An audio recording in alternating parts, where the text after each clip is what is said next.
ಕಡಿಮೆ ಸಿಬಿಲ್ ಸ್ಕೋರ್ ನಿಂದ ಸಾಲ ಕ್ರೆಡಿಟ್ ಕಾರ್ಡ್ ಅಪ್ಲಿಕೇಶನ್ ರಿಜೆಕ್ಟ್ ಆಗ್ತಾ ಇದೆಯಾ? ಇನ್ನು ಮುಂದೆ ಆಗಲ್ಲ.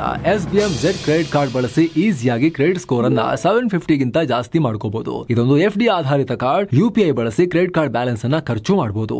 FD ಗೆ RBI ಗ್ಯಾರಂಟಿಯೊಂದಿಗೆ 7% ಇಂಟ್ರೆಸ್ಟ್ ಕೂಡ ಸಿಗುತ್ತೆ. 30 ದಿನದಲ್ಲೇ ಕ್ರೆಡಿಟ್ ಸ್ಕೋರ್ ನಲ್ಲಿ ಇಂಪ್ರೂವ್ಮೆಂಟ್ ಕೂಡ ನೋಡಬಹುದು. ಡಿಸ್ಕ್ರಿಪ್ಷನ್ ಹಾಗೂ ಪಿನ್ ಕಾಮೆಂಟ್ ನಲ್ಲಿರೋ ಲಿಂಕ್ ಮೂಲಕ Z ಆಪ್ ಡೌನ್ಲೋಡ್ ಮಾಡಿ.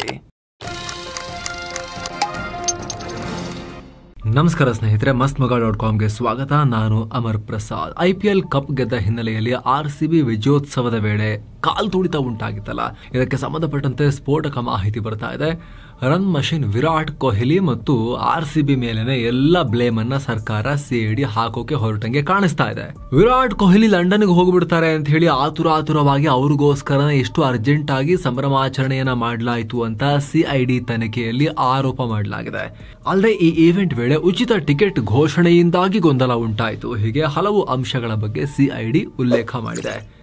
ಹಾಗಾದ್ರೆ ಕೊಹ್ಲಿಗಾಗಿ ಈ ಸಂಭ್ರಮಾಚರಣೆ ಆಯೋಜಿಸುವ ರಾಜ್ಯ ಕ್ರಿಕೆಟ್ ಅಸೋಸಿಯೇಷನ್ ಮೇಲೆ ಒತ್ತಡ ಹಾಕಿದ್ರ ಪೊಲೀಸ್ ಇಲಾಖೆಗೆ ಸರ್ಕಾರಕ್ಕೆ ಈ ರೀತಿ 1000 ಮನವಿಗಳು ಬರ್ತವೆ. ಓಕೆ ಅಥವಾ ನಾಟ್ ಓಕೆ ಅಂತ ಹೇಳಬೇಕಾಗಿರೋದು ಯಾರ ಜವಾಬ್ದಾರಿ?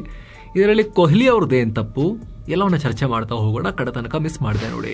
ಕಾಲ್ ತುಳಿತದ ತನಿಖೆ CID ಹೆಗಲಿಗೆ. ಸ್ನೇಹಿತರೆ, ಬೆಂಗಳೂರಲ್ಲಿ ಕಾಲ್ ತುಳಿತ ಉಂಟಾಗಿ 1 ತಿಂಗಳ ಮೇಲಾಯಿತು. ಕಳೆದ ಜೂನ್ 3ನೇ ತಾರೀಕು RCB first time IPL cup ಗೆದ್ದಿದ್ದೆ ತಡ ಅದರ ಮರುದಿನವೇ ಜೂನ್ 4ನೇ ತಾರೀಕೆ ಬೆಂಗಳೂರಲ್ಲಿ ಸಂಭ್ರಮಾಚರಣೆ ಇಟ್ಕೊಳ್ಳಲಾಗಿತ್ತು. ಆದರೆ ದುರದೃಷ್ಟಕ್ಕೆ ಚಿನ್ನಸ್ವಾಮಿ ಸ್ಟೇಡಿಯಂ ಬಳಿ ಲಕ್ಷಾಂತರ ಜನ ಜಮಾಯಿಸಿ ಅಲ್ಲಿ ಕ್ರೌಡ್ ಮ್ಯಾನೇಜ್ಮೆಂಟ್ ಸರಿಯಾಗಿ ಆಗದೆ ಕಾಲ್ ತುಳಿತ ಉಂಟಾಗಿ 11 ಜನರ ಪ್ರಾಣ ಹೋಯಿತು. 50ಕ್ಕೂ ಅಧಿಕ ಜನ ಗಾಯಗೊಂಡರು. ಕೈಕಾಲೆಲ್ಲ ಮುರಿದೋಯ್ತು ಸುಮಾರು ಜನತ್ತು. ಈ ಘಟನೆಯಿಂದ ಸರ್ಕಾರದ ವಿರುದ್ಧ ಭಾರಿ ಟೀಕೆ ವ್ಯಕ್ತ ಆಯಿತು.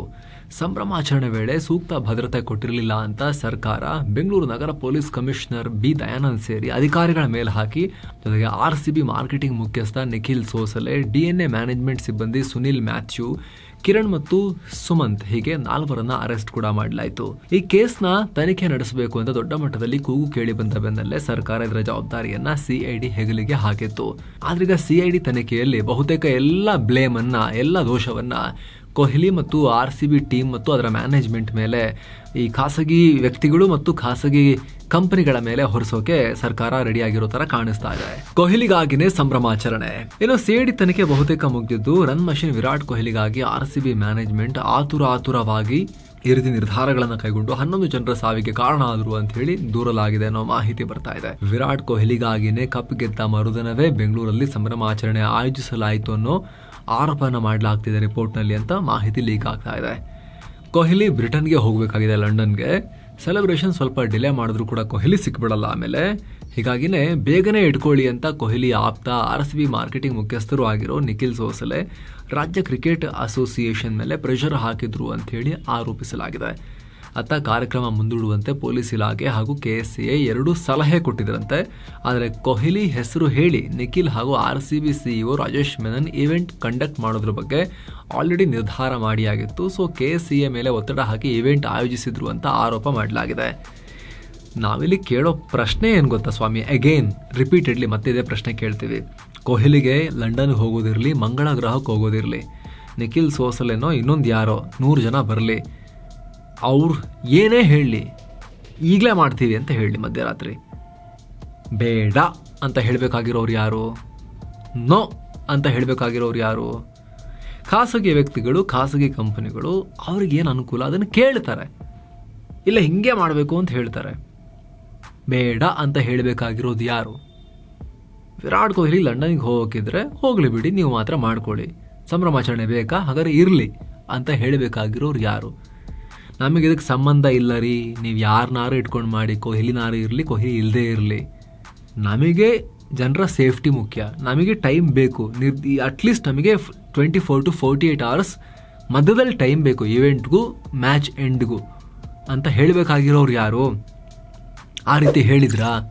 ಲಿಖಿತವಾಗಿ ಅನುಮತಿಯನ್ನು ನಿರಾಕರಿಸಲಾಗಿದೆ ಅಂತ ಹೇಳಿ ಲೆಟರ್ ಕೊಟ್ಟಿದ್ರ KSCAಗೆ, RCBಗೆ ಪೊಲೀಸರು ಸಲಹೆ ಕೊಟ್ಟಿದ್ರಂತೆ. ಅವರು ನೀವೇನು ಅಡ್ವೈಸರಿ ಬಾಡಿನ, ಸಲಹಾ ಮಂಡಳಿನ ನೀವು? ಪೊಲೀಸ್ನವರು ಮತ್ತು ಸರ್ಕಾರದವರು ಸಲಹೆ ಕೊಡೋಕ್ಕೆ? ಸಲಹೆ ಕೊಡೋದು ನಿಮ್ಮ ಕೆಲಸನಾ? ಸಲಹೆ ಕೊಟ್ಟಿದ್ದಾನಂತ ಏನ್ರಿ ಸಲಹೆ ಕೊಡೋದು ಸ್ವಾಮಿ? ನೋ ಅಂತ ಹೇಳಬೇಕಲ್ವಾ? ಆಗಲ್ಲ ಅಂತ ಹೇಳಬೇಕಲ್ವಾ? ತಯಾರಿ ನಡೆದಿಲ್ಲ ಅಂತ ಹೇಳಬೇಕಲ್ವಾ? ಈಗ ನೋಡಿದ್ರೆ ಕೊಹ್ಲಿಗಾಗಿನೇ RCB ಯಾರೋ ಖಾಸಗಿ ವ್ಯಕ್ತಿಗಳು ಅವರೇ ಹೊಣೆ. ನಾಳೆ ಇನ್ನೊಂದು ಯಾರೋ ಬಂದು ಕೇಳ್ತಾರೆ ಖಾಸಗಿ ವ್ಯಕ್ತಿಗಳು, ಫೇಮಸ್ ಇಲ್ಲ ಅಂತ ಅಂದ್ಕೊಳ್ಳೋಣ, ಕಮ್ಮಿ ಫೇಮಸ್ ಅಂತ ಅಂದ್ಕೊಳ್ಳೋಣ, ಕೇಳ್ತಾರೆ ನಮಗಿಲ್ಲ ಇದು ಮಾಡಬೇಕಿಲ್ಲ ಅಂಥೇಳಿ. ನೀವು ಇಲ್ಲೆಲ್ಲ ಮಾಡೋಂಗಿಲ್ಲ ಅಂತ ನೀವು ಹೇಳ್ತೀರಿ. ಇಲ್ಲ ನಂಗೆ ಇಲ್ಲೇ ಮಾಡಬೇಕು ಅಂತ ಹೇಳ್ತಾರೆ ಅಂತ ಅಂದ್ಕೊಳ್ಳಿ. ಅವಾಗ ನೀವು ಸಲಹೆ ಕೊಡ್ತೀರಾ, ನೀವು ಇಲ್ಲಿ ಮಾಡದಿದ್ರೆ ಒಳ್ಳೇದು ಅಂಥೇಳಿ, ಅಥವಾ ಲಾಠಿ ತೊಗೊಂಡು ಹಾಕ್ತೀರಾ ಒಂದು ಪಟ್ ಅಂತೇಳಿ? ಸಾಮಾನ್ಯ ಜನಕ್ಕಾದರೆ ಇಲ್ಲಿ ಮಾಡ್ತೀಯಾ ಅಂತೇಳಿ ಕಳಿಸ್ತಿರ್ತಾನೆ ನೀವು. ಅಥವಾ ಏನಿಲ್ಲ ಅಂದ್ರೂ ಕೂಡ ಅನುಮತಿ ನಿರಾಕರಿಸಲಾಗಿದೆ ಅಂತ ಹೇಳ್ತಿರ್ತಾನೆ, ಕ್ಯಾನ್ಸಲ್ ಕೊಡೋಕ್ಕಾಗಲ್ಲ ಅಂತ ಕಳಿಸ್ತಿರ್ತಾನೆ. ಸಲಹೆ ಕೊಡೋದಂತೆ ಅವರು, ಇಲ್ಲ ಆಗಲ್ಲ ಅಂಥೇಳಿ, ಆದರೂ ಅವ್ರು ಮಾಡಿಬಿಟ್ರಂತೆ. ನೀವೇನು ಮಾಡ್ತಾಯಿದ್ರಿ ಸರ್ಕಾರದವರು? ಕೋಟ್ಯಂತರ ಜನ ಇದ್ದಾರೆ ದೇಶದಲ್ಲಿ, ಕೋಟಿ ಥರ ಥಿಂಕ್ ಮಾಡ್ತಾರೆ, ಕೋಟಿ ಥರ ಡಿಸಿಷನ್ ತಗೊಳಕ್ಕಾಗತ್ತಾ? ಅವಾಗ ಆಗಲ್ಲ ಅಂತಲೇ ತಾನೇ ಎಲ್ಲರ ಪ್ರತಿನಿಧಿಗಳಾಗಿ ನಿಮ್ಮನ್ನೆಲ್ಲ ಕೂರಿಸಿರೋದು, ಮತ್ತು ಸರ್ಕಾರ ಅಂತ ಮಾಡಿರೋದು, ಪೊಲೀಸ್ ಅಂತ ಇರೋದು, ಸಿಸ್ಟಮ್ ಅಂತ ಇರೋದು. ಅದನ್ನು ಬಿಟ್ಟು ತಮ್ಮ ಹೊಣೆಗಾರಿಕೆ ಏನು, ತಾವು ಮಾಡಿರೋದೇನು, ವಿಧಾನಸೌಧದ ಮುಂದೆ ಎಲ್ಲ ಸೇರಿಕೊಂಡು ಮುತ್ತಿಗೆ ಹಾಕೊಂಡು ಫೋಟೋ ತೆಗೆಸ್ಕೊಂಡು ಅದೆಲ್ಲ ಮಾಡಿಕೊಂಡು ಸೀನ್ ಕ್ರಿಯೇಟ್ ಮಾಡಿಕೊಂಡು ಅಷ್ಟೆಲ್ಲ ಆಗಿದೆ. ಅವಾಗ ಈಗ ನೀವು ಅದನ್ನು ಜವಾಬ್ದಾರಿಯಿಂದ ನುಣುಚಿಕೊಂಡು ಬರೀ ಕೇವಲ ವಿರಾಟ್ ಕೊಹ್ಲಿ RCB ಅಂತ ಹೇಳಿ ಒಬ್ಬ ಕ್ರಿಕೆಟ್ ಆಟಗಾರನ ಮೇಲೆ, ಒಬ್ಬ ಖಾಸಗಿ ವ್ಯಕ್ತಿಗಳ ಮೇಲೆ ಇದನ್ನು ಹಾಕೊಂಡು ಅವರೇ ಮಾಡಿಬಿಟ್ರು. ನೀವು ಏನು ಮಾಡ್ತಿದ್ರಿ? ನೀವು ತಡೆದಿಲ್ಲ ಯಾಕೆ? ನೀವು ಬೇಡ ಅಂತ ಹೇಳಬೇಕಾಗಿತ್ತಲ್ಲ. ಸಲಹೆ ಕೊಟ್ಟು ಆಮೇಲೆ ಒಲ್ಲದ ಮನಸ್ಸಲ್ಲೇ ಸೆಕ್ಯೂರಿಟಿ ಕೊಡ್ತೀವಂತ ಯಾಕೆ ಹೋಗಿದ್ರಿ ಅಲ್ಲಿಗೆ? ವಿಧಾನಸೌಧದ ಮುಂದೆ ಯಾಕೆ ಫಂಕ್ಷನ್ ಇಟ್ಕೊಂಡಿದ್ರಿ? ಇದಕ್ಕೆ ಆನ್ಸರ್ ಮಾಡಬೇಕು.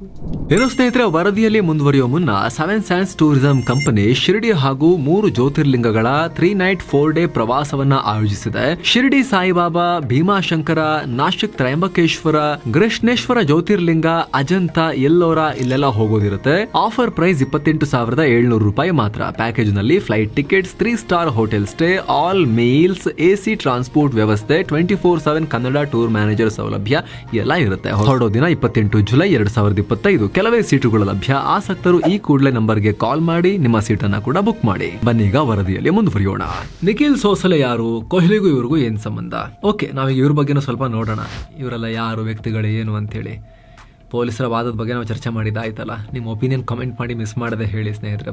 ಈ ಸರ್ಕಾರ ತಗೊಳ್ತಿರೋ ಈ ಸ್ಟ್ಯಾಂಡ್ ಏನಿದೆ, ನಾವು ಸಲಹೆ ಅಷ್ಟೇ ಕೊಟ್ಟಿದ್ವಿ, ಮಾಡಬೇಡಿ ಅಂತ ಸಲಹೆ ಕೊಟ್ಟಿದ್ವಿ ಅಂತೇಳಿ, ಆದರೂ ಮಾಡಿಬಿಟ್ರು ಅವ್ರು, ಅವ್ರದ್ದೇ ತಪ್ಪು ಅಂತೇಳಿ. ಅದ್ರ ಬಗ್ಗೆ ನಿಮಗೆ ಏನಿಸುತ್ತೆ ಕಮೆಂಟ್ ಮಾಡೋದನ್ನು ಮರಿಬೇಡಿ. ನೀವು ಒಪಿನಿಯನ್ ಗೊತ್ತಾಗಬೇಕು ಸರ್ಕಾರಕ್ಕೆ.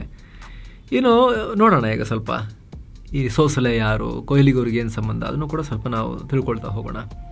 KCA ಮೇಲೆ ನಿಖಿಲ್ ಸೋಸಲೆ ಒತ್ತಡ ಹಾಕಿದ್ದಾರೆ ಅಂತ ಹೇಳ್ತಿದಾರಲ್ಲ, ಇವರ ಹಿನ್ನೆಲೆ ನೋಡಿದ್ರೆ ಇವರು ಕಳೆದ 2 ವರ್ಷಗಳಿಂದ RCB ಮಾರ್ಕೆಟಿಂಗ್ ಮತ್ತು ರೆವೆನ್ಯೂ ಹೆಡ್ ಆಗಿ ಕೆಲಸ ಮಾಡ್ತಿದ್ದಾರೆ.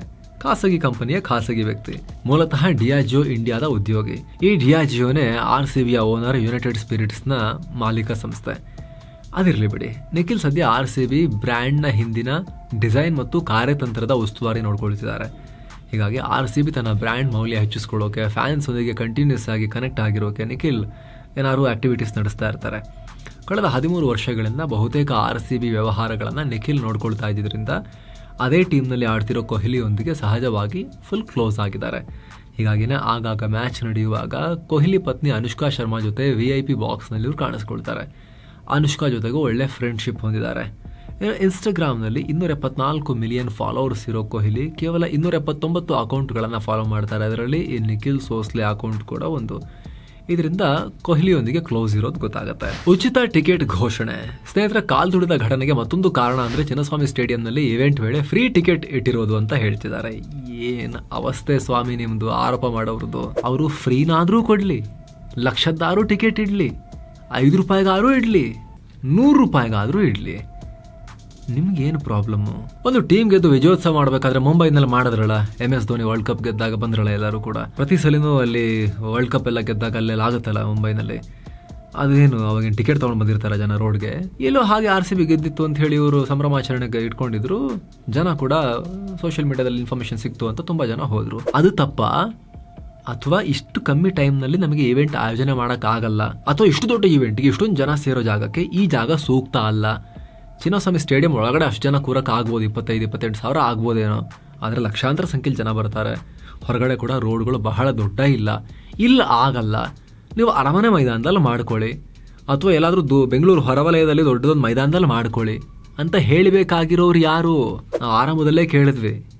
ಯಾರೋ ಬಂದು ಇಲ್ಲೇ ಇದನ್ನು ಮಾಡ್ತೀನಿ ಅಂತ ಕೇಳಿದಾಗ ನೀವು ಆಗುತ್ತಾ ಇಲ್ವಾ ಅಂತ ಹೇಳಬೇಕಲ್ಲ ಸ್ವಾಮಿ. ಅವರು ಟಿಕೆಟ್ ರೇಟ್ ಕಮ್ಮಿ ಇಟ್ಟರು, ಫ್ರೀ ಕೊಟ್ಬಿಟ್ರು, 5 ರೂಪಾಯಿ ಇಟ್ಟರು, 10 ರೂಪಾಯಿ ಇಟ್ಟರು, 10,000 ರೂಪಾಯಿ ಇಡಬೇಕಾಗಿತ್ತು, 20,000 ಇಡಬೇಕು. ಲಾಜಿಕ್ ಇದೆಯಾ ಅದರಲ್ಲಿ ಏನಾದರೂ? ಇದು ನಮ್ಮ ಪ್ರಶ್ನೆ ಸ್ನೇಹಿತರೆ. ಸರಿಯಾದ ಪೊಲೀಸ್ ಭದ್ರತೆ ಇಲ್ಲ. ನೆಕ್ಸ್ಟ್, ಪೊಲೀಸರ ವಿಚಾರಕ್ಕೂ ಕೂಡ ಬಂದಿದ್ದಾರೆ. ಸಾವಿರಾರು ವಿಡಿಯೋ ವೀಕ್ಷಣೆ, ಸಿಸಿಟಿವಿ ದೃಶ್ಯ ಪರಿಶೋಧನೆ ಹಾಗೂ ಬಂಧಿತ ಆರೋಪಿಗಳ ವಿಚಾರಣೆ ಎಲ್ಲ ಮಾಡಿ ವರದಿ ರೆಡಿ ಮಾಡಿದ್ದೀವಿ. ಇದರಲ್ಲಿ ಪೊಲೀಸ್ ಭದ್ರತೆ ಕೂಡ ಸರಿಯಾಗಿರಲಿಲ್ಲ ಅಂತ ಹೇಳಿದ್ದಾರೆ. ಎಲ್ಲೆಲ್ಲಿ ಎಷ್ಟೆಷ್ಟು ಪೊಲೀಸರನ್ನ ನಿಯೋಜನೆ ಮಾಡಬೇಕು ಅಂತ ಪ್ಲಾನಿಂಗ್ ಮಾಡಿರಲಿಲ್ಲ. ಇನ್ಫ್ಯಾಕ್ಟ್ ಕಾಲ್ತುಳಿತ ಉಂಟಾದಾಗ ಸ್ಟೇಡಿಯಂನ ಗೇಟ್ ಬಳಿ ಪೊಲೀಸರೇ ಇರಲಿಲ್ಲ. ವಿಧಾನಸೌಧದ ಕಾರ್ಯಕ್ರಮದಲ್ಲಿ ಹೆಚ್ಚಿನ ಸೆಕ್ಯೂರಿಟಿ ಹಾಕಲಾಗಿತ್ತು. ಪೊಲೀಸ್ ಇಲಾಖೆ ಆ ಕಡೆನೇ ಫುಲ್ ಫೋಕಸ್ ಮಾಡಿತ್ತು. IPL ಮ್ಯಾಚ್ ವೇಳೆ ಯಾವ ರೀತಿ ಸೆಕ್ಯೂರಿಟಿ ಇರುತ್ತೋ ಅದೇ ರೀತಿ ಕರ್ನಾಟಕ ರಾಜ್ಯ ಮೀಸಲು ಪಡೆ KSRP ಸಿಬ್ಬಂದಿಗೂ ಭದ್ರತೆಗಾಗಿ ಮಾಹಿತಿ ಕೊಡಲಾಗಿತ್ತು ಅಷ್ಟೇ. ಲಕ್ಷಾಂತರ ಜನ ಸೇರ್ತಾರೆ ಅನ್ನೋದಕ್ಕೆ ಪ್ರಿಪರೇಷನ್ ಇರಲಿಲ್ಲ. ಸಿಬ್ಬಂದಿ ಗಸ್ತು ಹಾಗೂ ಬಂದೋಬಸ್ತ್ ಬಗ್ಗೆ KSRP ಸಿಬ್ಬಂದಿಗೂ ಮೊದಲೇ ಸೂಚನೆ ಕೊಟ್ಟಿರಲಿಲ್ಲ ಅಂತ CID ರಿಪೋರ್ಟ್ ನಲ್ಲಿ ಉಲ್ಲೇಖ ಮಾಡಲಾಗಿದೆ. ಎಲ್ಲ ಆಲ್ಮೋಸ್ಟ್ ರೆಡಿ ಆಗಿದೆ. ಕೆಲವೇ ದಿನಗಳಲ್ಲಿ ಇದನ್ನ ಸಬ್ಮಿಟ್ ಮಾಡ್ತಾರೆ ಅನ್ನೋ ಮಾಹಿತಿ ಕೂಡ ಬರ್ತಾ ಇದೆ. ಇಲ್ಲಿ ಲಾಸ್ಟ್ ಪಾಯಿಂಟ್ ಓಕೆ ಅಂತ ಹೇಳ್ಬೋದು. ಅದೇ ಇರೋದು ಆಕ್ಚುಲಿ.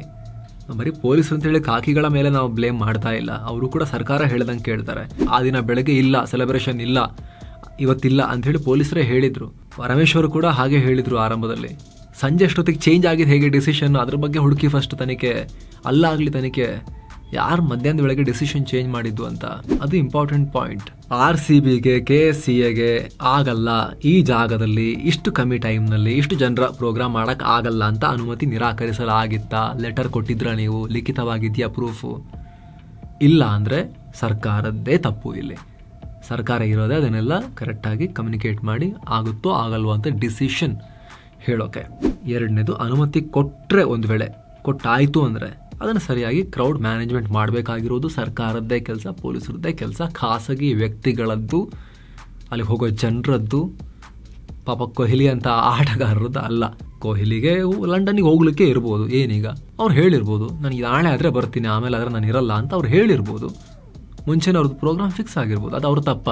ನೀವು ಆಗಲ್ಲ ಅಂತ ಲೆಟರ್ ಕೊಟ್ಟಿದ್ದಿದ್ರೆ ಅವ್ರು ಹೋಗ್ತಾ ಇದ್ರು ಲಂಡನ್ಗೂ ಇನ್ನೊಂದೆಲ್ಲಿಗೋ ಹೋಗ್ತಾ ಇದ್ರು. ನಾವು ಬೇಡ ಅಂತ ಹೇಳಿದ್ವಿ, ಸಲಹೆ ಕೊಟ್ಟಿದ್ವಿ, ಆದರೂ ಮಾಡಿಬಿಟ್ರು, ಅದಕ್ಕೆ ಹಿಂಗಾಯಿತು ಅಂತ ಇವಾಗ ಹೇಳಿದ್ರೆ. ಹಾಗಾಗಿ ಸ್ನೇಹಿತರು, ನೋಡೋಣ ಫೈನಲಿ ಏನು ಇದರಲ್ಲಿ ರಿಪೋರ್ಟ್ ಸಬ್ಮಿಟ್ ಮಾಡ್ತಾರೆ, ಯಾರ ಮೇಲೆ ಆ್ಯಕ್ಷನ್ ತಗೊಳ್ತಾರೆ ಅಂಥೇಳಿ.